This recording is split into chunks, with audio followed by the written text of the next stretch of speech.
இது கோழி மூடுறதுக்காக வாங்கின மூங்கில் கூடைங்க. இந்த மூங்கில் கூடை மேலே செதாருன்ற சின்ன சின்ன பிசுறுங்க இருக்கும். அது கையை கிழிச்சிடும். அதை தடுக்கிறதுக்காகவும் இந்த கூடைங்களுக்கு ஸ்ட்ராங்னஸ் கிடைக்கிறதுக்காகவும் முன்னாடியெல்லாம் சாணத்தை போட்டு மெழுகுவாங்க. சில பேர் அந்த காகிதத்தை அரைச்சி அந்த கூழை கூட போட்டு மெழுகுவாங்க. ஆனால் அது சில காலம் வரைக்கும் தான் இருக்குங்க. அதன் பிறகு அது உதிரி உதிரியாக உடஞ்சி வந்துடும்.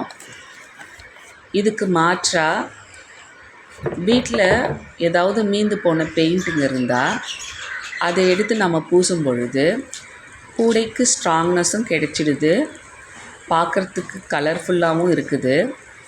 மீதம் இருந்த பெயிண்ட்டை யூஸ் பண்ணிட்டோன்ற திருப்தியும் இருக்குது. கூட நல்ல லைஃப் வருதுங்க.